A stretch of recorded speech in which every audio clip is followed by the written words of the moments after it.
When the three trustees had been shown in by the Reverend Mr. Ware and had taken seats, an awkward little pause ensued. The young minister looked doubtingly from one face to another, the while they glanced with inquiring interest about the room, noting the pictures and appraising the furniture in their minds.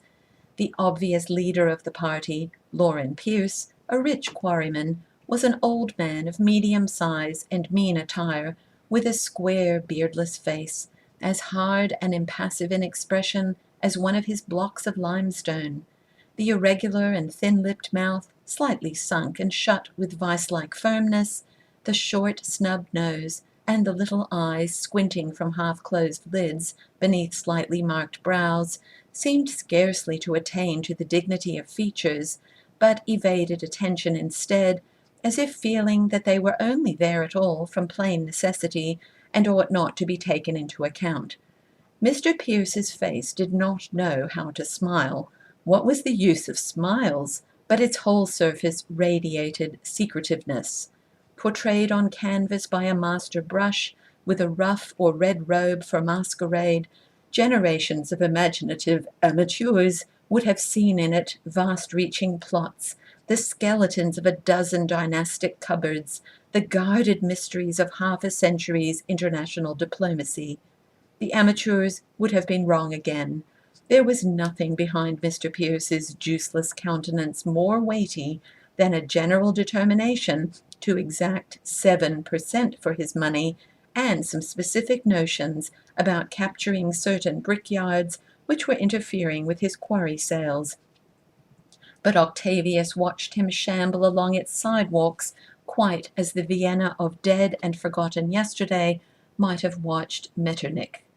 Erastus Winch was of a breezier sort, a florid, stout, and sandy man, who spent most of his life driving over evil country roads in a buggy, securing orders for dairy furniture and certain allied lines of farm utensils. This practice had given him a loud voice and a deceptively hearty manner, to which the other avocation of cheese buyer, which he pursued at the Board of Trade meetings every Monday afternoon, had added a considerable command of persuasive yet non-committal language.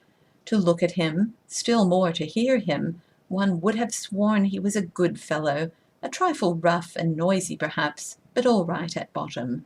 But the county clerk of Dearborn County could have told you of agriculturalists who knew Erastus from long and unhappy experience, and who held him to be even a tighter man than Lauren Pierce in the matter of a mortgage. The third trustee, Levi Gorringe, set one wondering at the very first glance what on earth he was doing in that company. Those who had known him longest had the least notion, but it may be added that no one knew him well. He was a lawyer, and had lived in Octavius for upwards of 10 years, that is to say, since early manhood. He had an office on the main street, just under the principal photograph gallery. Doubtless he was sometimes in this office, but his fellow townsmen saw him more often in the street doorway, with the stairs behind him, and the flaring showcases of the photographer on either side, standing with his hands in his pockets and an unlighted cigar in his mouth, looking at nothing in particular. About every other day he went off after breakfast into the country roundabout, sometimes with a rod, sometimes with a gun, but always alone.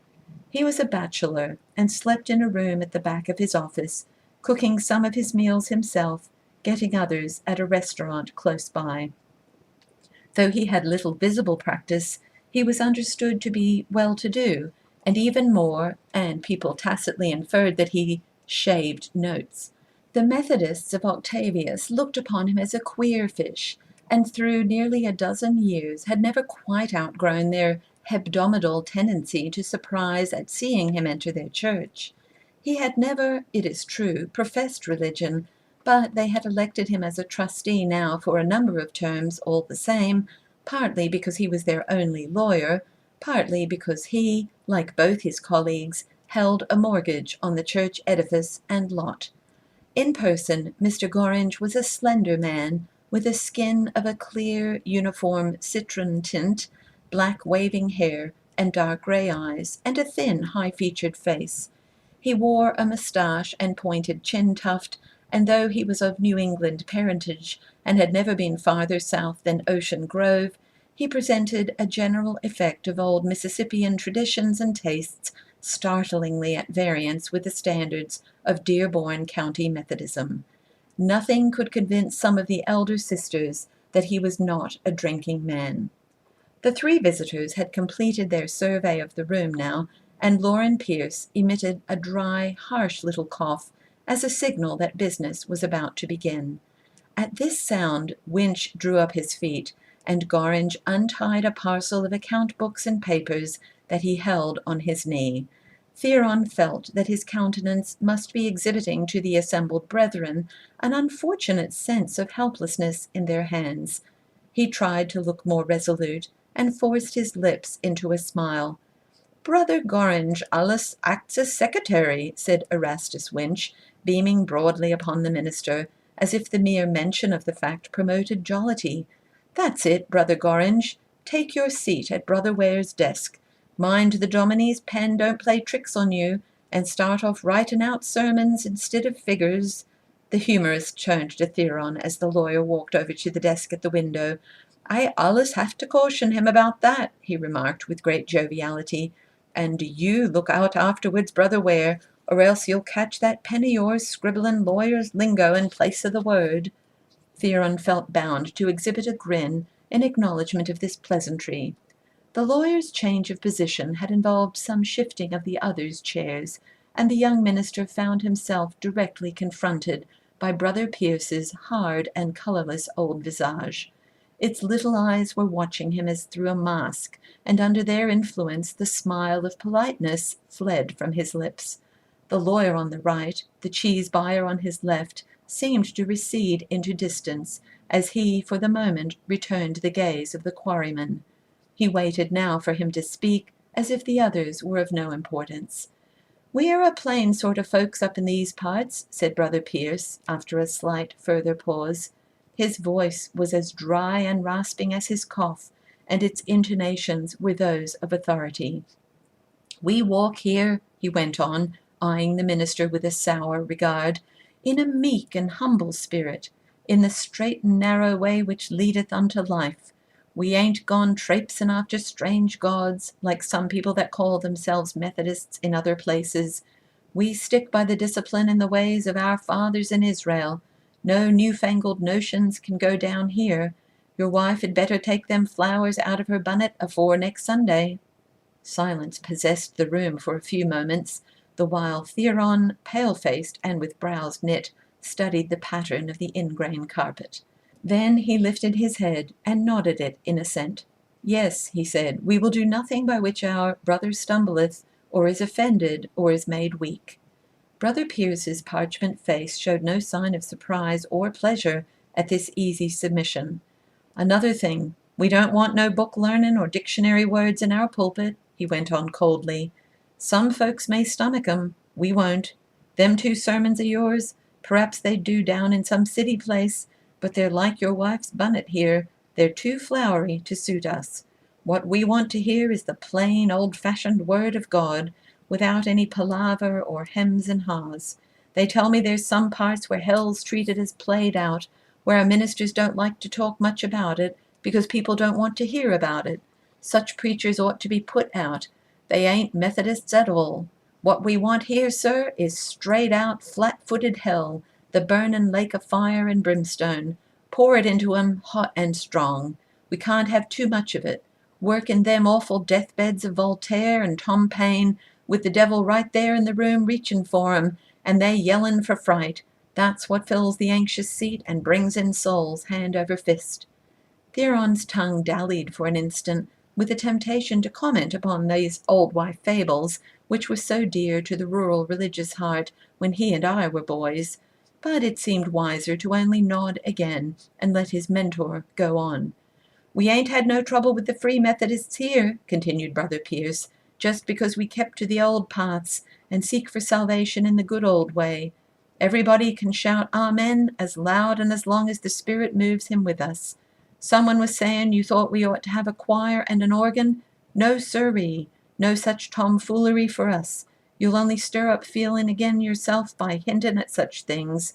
And then, too, our folks don't take no stock in all that pack of nonsense about science, such as telling the age of the earth by cracking up stones. I've been in the quarry line all my life, and I know it's all humbug. Why, they say some folks are going round now preaching that our grandfathers were all monkeys. That comes from departing from the ways of our forefathers, and putting in organs and choirs, and decking our women folks out with gewgaws, and aping the fashions of the worldly. I shouldn't wonder if them kind did have some monkey blood in 'em. You'll find we're a different sort here." The young minister preserved silence for a little, until it became apparent that the old trustee had had his say out. Even then he raised his head slowly, and at last made answer in a hesitating and irresolute way. "You have been very frank," he said. "I am obliged to you. A clergyman coming to a new charge cannot be better served than by having laid before him a clear statement of the views and spiritual tendencies of his new flock quite at the outset. I feel it to be of especial value in this case, because I am young in years and in my ministry, and am conscious of a great weakness of the flesh. I can see how daily contact with a people so attached to the old, simple, primitive Methodism of Wesley and Asbury may be a source of much strength to me. I may take it," he added upon second thought, with an inquiring glance at Mr. Winch, "that Brother Pierce's description of our charge and its tastes and needs meets with your approval?" Erastus Winch nodded his head and smiled expansively. "Whatever Brother Pierce says goes," he declared. The lawyer, sitting behind at the desk by the window, said nothing. "The place is just overrun with Irish," Brother Pierce began again. "They've got 2 Catholic churches here now to our 1, and they do just as they blamed please at the charter elections. It'd be a good idea to pitch into Catholics in general whenever you can. You could make a hit that way. I say the state ought to make 'em pay taxes on their church property. They've no right to be exempted, because they ain't Christians at all. They're idolaters, that's what they are. I know 'em. I've had 'em in my quarries for years, and they ain't got no idea of decency or fair dealing. Every time the price of stone went up, every man of 'em would jine to screw more wages out of me. Why, they used to keep account of the amount of business I done, and figure up my profits, and have to face to come and talk to me about 'em, as if that had anything to do with wages. It's my belief their priests put 'em up to it. People don't begin to realize that church of idolatry will be the ruin of this country if it ain't checked in time. Just you go at 'em, hammer and tongs. I've got Italians in the quarries now. They're sensible fellows. They know when they're well off, $1 a day and they're satisfied, and everything goes smooth." "But they're Catholics, the same as the Irish," suddenly interjected the lawyer from his place by the window. Theron pricked up his ears at the sound of his voice. There was an anti-Pierce note in it, so to speak, which it did him good to hear. The consciousness of sympathy began on the instant to inspire him with courage. "I know some people say they are," Brother Pierce guardedly retorted, "but I've summered and wintered both kinds, and I hold to it they're different. I grant ye, the Italians are some given to jabbing knives into each other, but they never git up strikes, and they don't grumble about wages. Why, look at the way they live. Just some weeds and yarbs dug up on the roadside, and stewed in a kettle with a piece of fat the size of your finger, and a loaf of bread, and they're happy as a king. There's some sense in that, but the Irish, they've got to have meat and potatoes and butter, just as if they'd been used to 'em at home," put in Mr. Winch, to help his colleague out. The lawyer ostentatiously drew up his chair to the desk, and began turning over the leaves of his biggest book.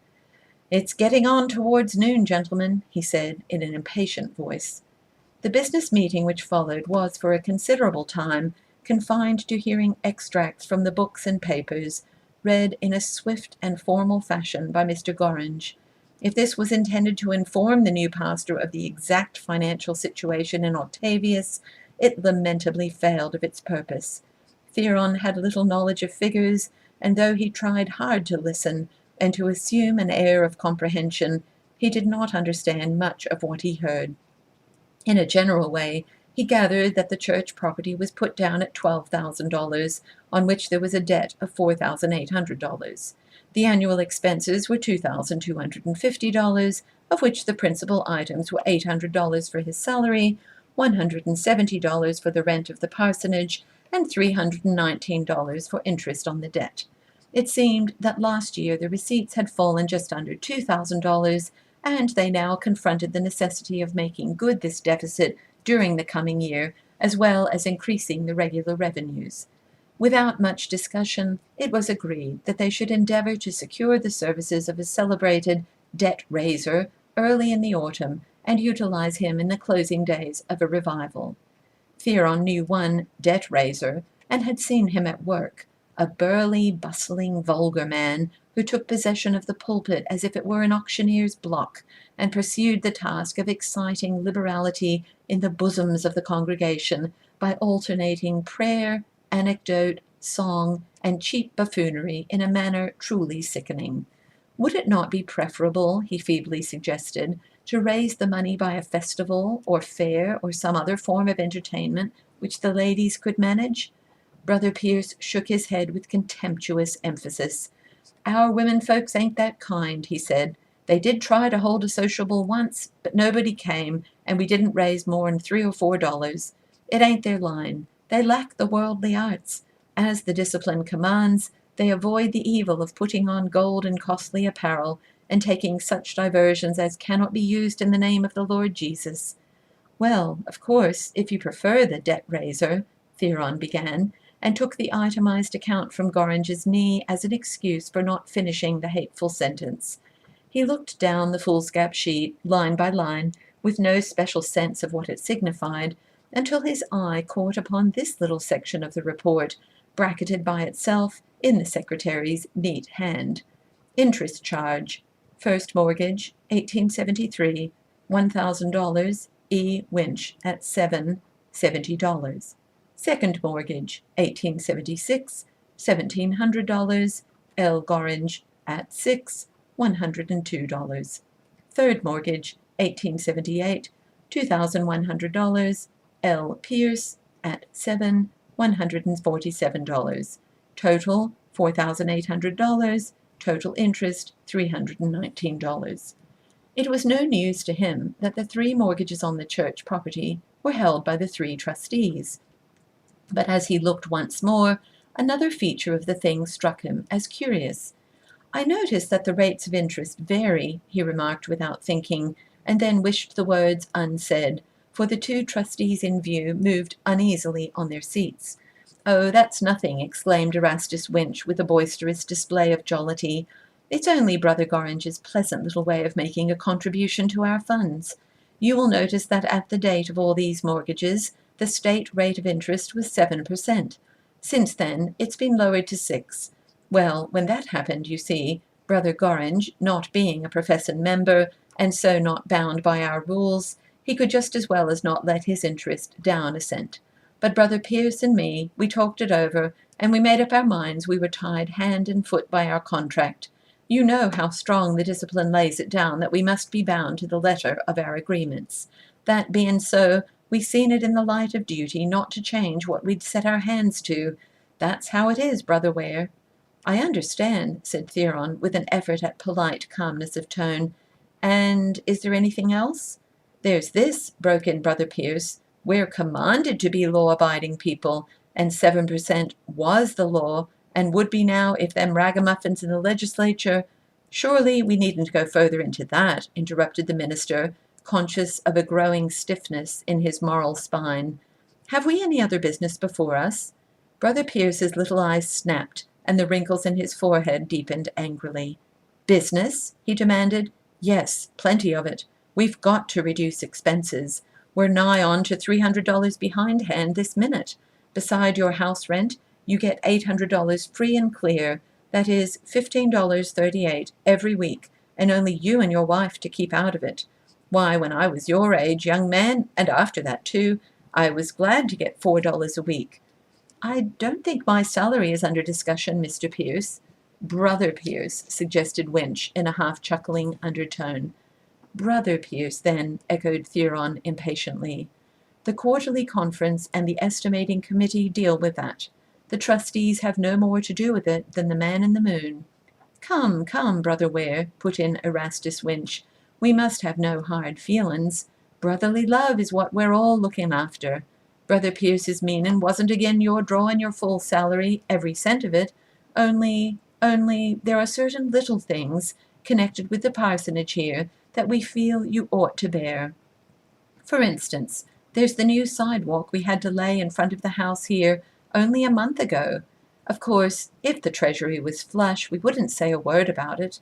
And then there's the gas bill here. Seeing as you get your rent for nothing, it don't seem much to us that you should see to lighten the place yourself. No, I don't think that either is a proper charge upon me, interposed Theron. I decline to pay them. We can have the gas shut off, remarked Brother Pierce coldly. As soon as you like, responded the minister, sitting erect and tapping the carpet nervously with his foot. Only you must understand that I will take the whole matter to the quarterly conference in July.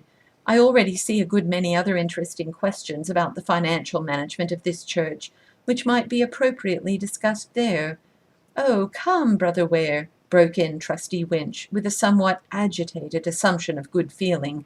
Surely these are matters we ought to settle amongst ourselves. We never yet asked outsiders to meddle with our business here. It's our motto, Brother Ware. I say, if you've got a motto, stand by it. Well, my motto, said Theron, is to be behaved decently to by those with whom I have to deal, and I also propose to stand by it. Brother Pierce rose gingerly to his feet, with the hesitation of an old man not sure about his knees.